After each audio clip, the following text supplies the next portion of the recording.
So, let's talk about a moment that just absolutely blew up the football world. Cristiano Ronaldo, one of the greatest ever play the game, getting a straight red card. Now, was this just a simple flash of frustration from a guy who hates losing? Or was there something much, much deeper going on behind the scenes? Well, we're going to break it all down. And you gotta love the irony here. Before this match, Ronaldo knew he was walking into a tough atmosphere with the Irish fans, and he actually said, quote, he would try to be a good boy. As you can probably guess, that promise, it didn't really hold up in the heat of the moment.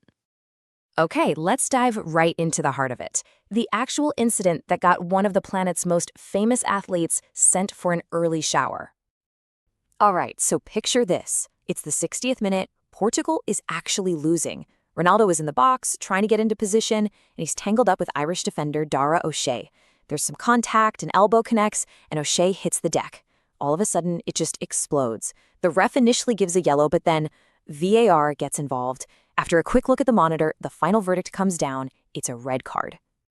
But Ronaldo, he didn't just walk off quietly. No way. On his way out, he gives a sarcastic clap to the home fans and even has a few choice words for the opposing manager. It just added a whole other layer of drama to an already insane situation. So how in the world did we get here? A red card this dramatic rarely just happens in a vacuum. You know, this whole thing had actually been simmering for a while, well before the first whistle even blew. And that's really the big question, isn't it? Was this just a simple case of a superstar losing his cool because his team was losing? Or was it the explosive final act of a psychological battle that had been brewing for days? See this tension? It wasn't new.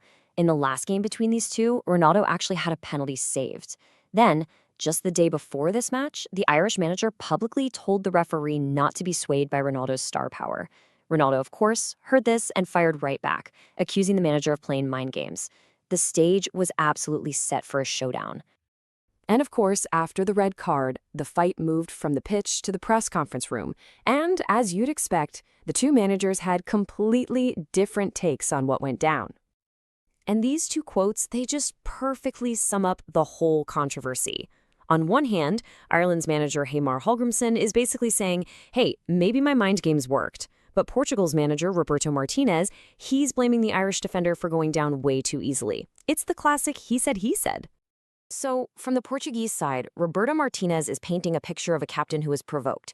He claims that for a full hour, Ronaldo was just getting manhandled, grabbed, pulled, pushed. He says the final act wasn't a malicious elbow, but more of an instinctive move to break free. Hallgrimsson, on the other hand, he's basically claiming victory. He says Ronaldo even gave him a nod on the touchline, acknowledging his tactics.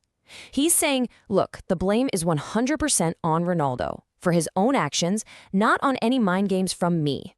Okay, so forget the arguments and the accusations for a second. What are the actual real-world consequences here?